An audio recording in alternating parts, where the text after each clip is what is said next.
Salut les amis et bienvenue sur l'Arena Game où le football mérite d'être vécu. Avant que je ne puisse développer cette vidéo, commence par t'abonner, liker, partager la chaîne car on est là pour grandir. Let's go pour le débrief. Les amis, Chelsea, Copenhague, Chelsea, c'était en tout cas pour le compte des huitièmes de finale de la Conference League. On a vu que cette fois-là, il y avait un tout petit peu de niveau parce que cette équipe de Copenhague, elle est habituée à jouer des minimums, les poules, n'est-ce pas, de l'UEFA Champions League. Mais depuis qu'on a en tout cas remodelé la configuration actuelle de cette Ligue des Champions, aujourd'hui, cette équipe de Copenhague évolue en Conference League. Ce qui veut dire qu'aujourd'hui, grâce à son match face à Chelsea, j'ai vu que c'est une très bonne équipe, bien organisé, bien structuré, qui a posé pas mal de problèmes, surtout dans des phases défensives, dans des phases en tout cas qui en tout cas permettaient à Chelsea de pouvoir s'épanouir. Mais malheureusement, ils ont bousculé cette équipe de Chelsea parce que tout commence par en tout cas le fait que Chelsea a conservé le ballon du début jusqu'à la fin de la partie. Parce que moi, j'ai considéré ce match comme étant un match qui a été bien géré par Chelsea. Oui, c'est vrai, on a eu envie de dormir. Mais je ne sais pas la stratégie qui a été mise en place par Maresca. Peut-être dans sa tête, c'était en tout cas comprimer l'adversaire, l'endormir, et pourquoi pas exploiter ses failles. C'est ce que Chelsea a fait. Mais malheureusement, Chelsea a compté uniquement sur les individualités. Parce que quand on regarde, en tout cas, la performance globale de l'équipe, on se rend compte d'une chose. Chelsea n'était pas venu pour faire le jeu.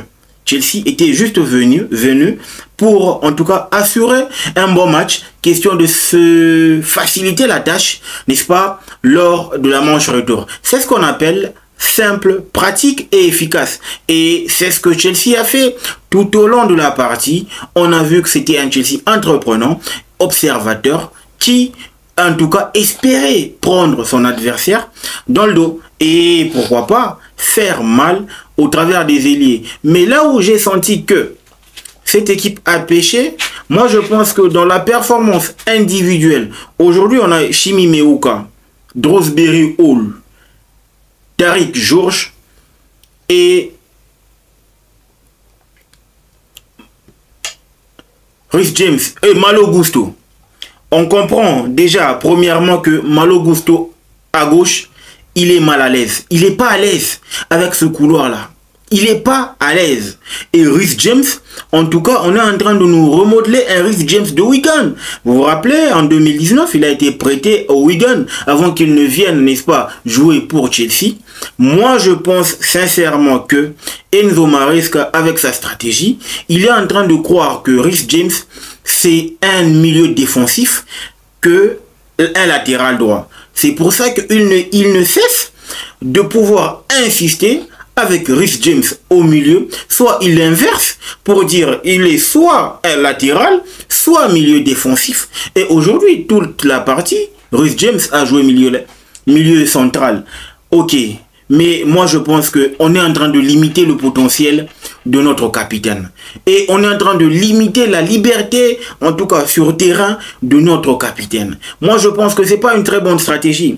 Déjà quand on voit que Chimi Meuka n'a pas été bien exploité par, en tout cas son milieu, on voit exactement que Kiernan Drosberry Hall, il n'est pas à l'aise. Il ne s'est pas encore retrouvé dans cette équipe. J'ai comme l'impression qu'il y a quelque chose qui s'est cassé avec cette équipe de Chelsea. Soit on a un problème de confiance, soit on veut en finir avec la saison. C'est en tout cas les deux possibilités qu'il y a. En tout cas, actuellement, parce que j'ai comme l'impression que la mentalité, elle est tellement... C'est mort, les joueurs sont fatigués, les joueurs mentalement, ils répondent plus. Donc, il y a une cassure.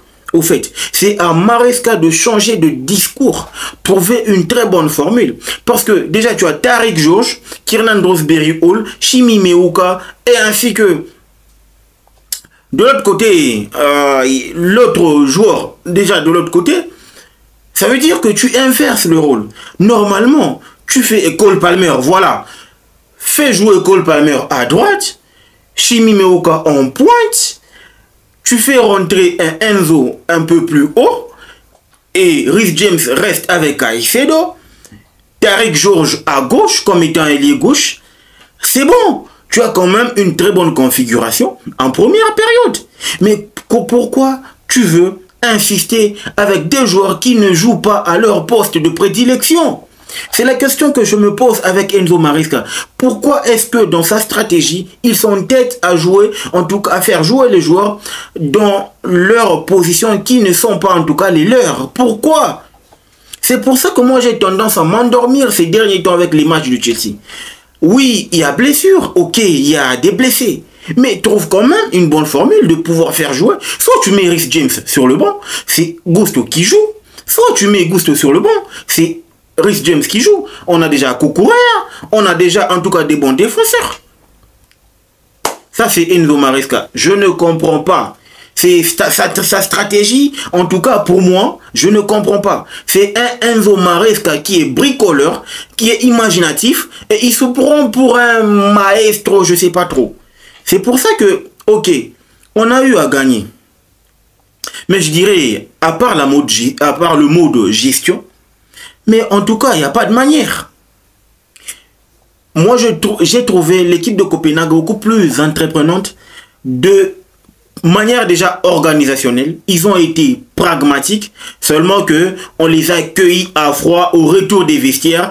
Par moment, eux, ils étaient en train de chercher à nous prendre, n'est-ce pas, à contre-pied. Malheureusement, Reece James avec un but létal. Moi, je kiffe les buts Radsol. Hein. Je les adore. Parce que ce sont des buts qui sont en tout cas marqués de manière réfléchie. Et aujourd'hui, Reece James qui te sort un golasso pour nous permettre de pouvoir en tout cas rester en vie. Que dire de la passe de Tariq Georges pour le but de Enzo Fernandez? Franchement, je pense que aujourd'hui, il y a une chose qu'on a remarqué, c'est que Reece James a joué toute la partie en étant milieu défensif. Ok, je ne sais pas si ça a payé. Moi, il ne m'a pas convaincu. Je suis habitué à voir Reece James sur le flanc droit. Donc, il évolue sur le couloir droit. C'est ça son poste de prédilection. Pour qu'il commence à nous sortir des masterclass. J'ose croire que lors de la prochaine saison, Maresca ne va pas s'entêter. Et il va faire jouer. Et il aura aussi les joueurs à sa disposition. Selon, en tout cas, sa philosophie. Et aussi, Meuka, il n'a pas été bien servi. C'est vrai, c'est sa première titularisation avec l'équipe première. Ok, c'était un baptême de feu. Et il va s'habituer. Là, on est dans la cour des grands. On n'est pas, en tout cas, à Chelsea U21 ou à l'académie. Ce qui veut dire qu'il va devoir cravacher, travailler encore et encore et encore, reproduire des efforts pour permettre à ce que ses facultés soient retrouvées et en tout cas se mettre au diapason des grands. Cole Palmer, l'ombre de lui-même, quelques bonnes phases défensives, mais c'est un Cole Palmer qui se cherche. Ok, il a juste besoin d'un seul match pour pouvoir se revigorer et se requinquer et se retrouver encore une fois. Et c'est là que moi je pense que le point à améliorer, ça doit venir en tout cas du côté de notre coach. Il doit prendre conscience que dès que tu fais jouer le joueur, en tout cas, à leur poste de prédilection, c'est un bonus pour eux et c'est aussi un bonus pour toi parce que ça te permet d'être écouté de manière pratique et aussi de te faire faciliter la tâche. Parce que plus tu donnes des consignes avec des joueurs qui jouent déjà dans leur position normale, ça veut dire qu'ils vont bien en tout cas assimiler et il n'y aura pas de tâtonnement. Ok? C'est ça en tout cas le point que je considère en tout cas négatif dans ce match. C'est que Kiernan Roseberry Hall, ça n'a jamais été un 10. Ça n'a jamais été un meneur. Ok? Ok. Moi, je pense que c'est juste qu'on se permet de faire des bricolages en Conférence League. J'ose croire que ça ne va pas se reproduire lors du match face à Leicester ce dimanche. Parce que l'équipe de Leicester, on est en Première Ligue. Peu importe le niveau, chaque équipe est capable de te prendre à contre-pied. Et pourquoi pas te faire mal. Moi, je pense que la victoire, il y en a, ok, c'était essentiel de pouvoir arracher une victoire à l'extérieur. afin de se mettre en tout cas en position de sécurité et d'aborder le match retour avec sérénité. C'est important. Et surtout que dans cette Conference League, Chelsea a un boulevard jusqu'en finale. Ok? Et là, de l'autre côté, il y aura en tout cas les adversaires qui vont se tuer. Mais Chelsea a un boulevard. Ok? Ce qui veut dire qu'on doit respecter chaque adversaire pourvu que nous puissions minimum remporter ce trophée. J'ai bien dit minimum remporter ce trophée. Donc il n'y a pas d'excuse avec cette équipe. On veut un trophée, finir parce qu'elle est plus prestigieuse que la Coupe de la Ligue. On veut finir en beauté.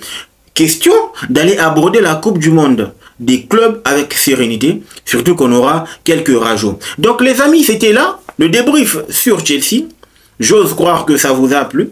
On se retrouve au prochain numéro. Pour le moment, je vous demande de vous abonner, de liker et de partager la chaîne. Le football mérite d'être vécu. Ciao. Surtout, n'oubliez pas, en tout cas, dans la description, d'aller acheter vos cours sur la Team Kem Academy. Ciao.